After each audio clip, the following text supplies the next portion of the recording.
మనందరి జీవితంలో డబ్బుకి సంబంధించి కొన్ని సున్నితమైన విషయాలుంటాయి. వాటిలో చాలా ముఖ్యమైనది ఆర్థిక సరిహద్దులు లేకపోవడం.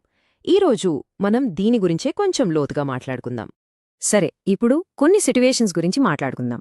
వింటున్నప్పుడు వీటిలో ఏవైనా మనకు రిలేట్ అవుతున్నాయేమో అని ఒక్కసారి ఆలోచించండి. సడన్గా ఒక ఫ్రెండ్ డబ్బులు అడిగారనుకోండి, లేదు అని చెప్పడానికి మనసు ఒప్పక ఇబ్బంది పడుతున్నారా? లేదా ఇంట్లో ఏదైనా ఫంక్షన్ అప్పుడు నలుగురిని మెప్పించాలి అనే ప్రెషర్తో మనం అనుకున్న బడ్జెట్ కంటే ఎక్కువ ఖర్చు చేసేస్తున్నామా? ఇంకొకటి, ఎవరికైనా అప్పు ఇచ్చిన తర్వాత మనసులో ఒకటే టెన్షన్, కాని పైకి మాత్రం అంతా కూల్గా ఏమీ జరగనట్టుగా ఉంటున్నారా? ఇక నెల చివరికొస్తే అకౌంటేమో ఖాళీ, కాని ఎవరైనా అడిగితే మాత్రం పర్లేదు అంతా అడ్జస్ట్ అయిపోయింది అని చెబుతున్నారా? ఇప్పుడు మనం చెప్పుకున్న వాటిలో ఏదో ఒకటి మీకు కనెక్ట్ అయితే ఒక్క విషయం గుర్తుపెట్టుకోండి. ఇక్కడ సమస్య మన ఇన్కమ్ కాదు, అసలు సమస్య ఫైనాన్షియల్ బౌండరీస్ లేకపోవడం. చాలామందికి ఇలాంటి బౌండరీస్ పెట్టుకోవడమంటే స్వార్థమేమో అని అనిపిస్తుంది. కానీ నిజం చెప్పాలంటే అది సెల్ఫ్ రెస్పెక్ట్. అసలు దాని మీనింగ్ ఏంటో ఇప్పుడు చూద్దాం. ఫైనాన్షియల్ బౌండరీ అంటే సెల్ఫిష్నెస్ అస్సలు కాదు. అది మనల్ని మనం గౌరవించుకుంటున్నామని చెప్పే ఒక క్లియర్ సైన్ అన్నమాట. సింపుల్గా చెప్పాలంటే మన బడ్జెట్కి ఒక లిమిట్ ఉండటం, మనం సంపాదించిన డబ్బుకి రెస్పెక్ట్ ఇవ్వటం, ఇంకా మన ప్రయారిటీస్ ఏంటో మనకి క్లియర్గా తెలియడం. చాలామంది మనసులో ఉండే కామన్ భయం ఏంటంటే, లేదు అని చెప్తే ఆ రిలేషన్షిప్ ఎక్కడ దెబ్బతింటుందో అని. కానీ అసలు నిజమేంటో తెలుసా? క్లారిటీ లేకుండా చేసే సహాయమే నెమ్మదిగా ఆ బంధాలలో అసంతృప్తిని, అంటే ఒక రకమైన కోపాన్ని పెంచుతుంది.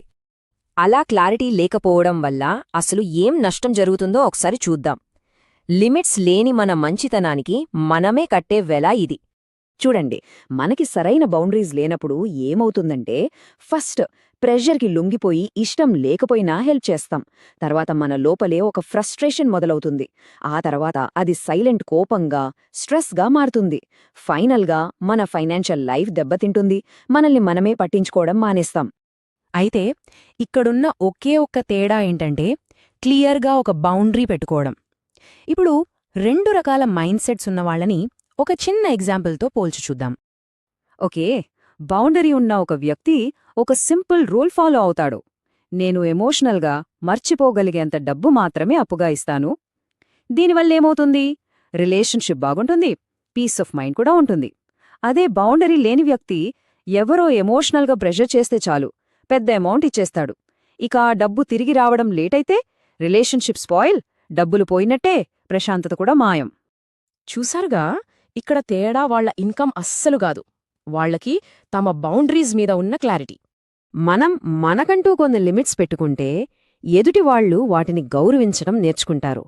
అవేమీ లేవనుకోండి, వాళ్లు మనల్ని ఒక అన్లిమిటెడ్ యాక్సెస్ పాయింట్లా చూస్తారు.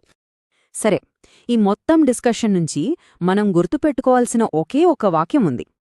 ఫినాన్షియల్ బౌండరీస్ లేకపోవడం అంటే సైలెంట్గా మనల్ని మనమే నాశనం చేసుకోవడం. హెల్ప్ చేయడం అనేది చాలా మంచి విషయం, అందులో డౌట్ లేదు. కానీ మన ఫైనాన్షియల్ స్టెబిలిటీని కాపాడుకోవడం కూడా మన బాధ్యతే కదా. ఈరోజు మనం మాట్లాడుకున్న విషయాలు మీకు మరింత క్లారిటీ ఇచ్చాయనే అనుకుంటున్నాను. ఫైనాన్షియల్ సైకాలజీ గురించి ఇంకా లోతుగా తెలుసుకోవాలనుకుంటే సబ్స్క్రైబ్ చేసుకోండి. మరి డబ్బు విషయాల్లో నో చెప్పడం మీకు కూడా కష్టంగా అనిపిస్తుందా? కింద కామెంట్స్లో తప్పకుండా చెప్పండి.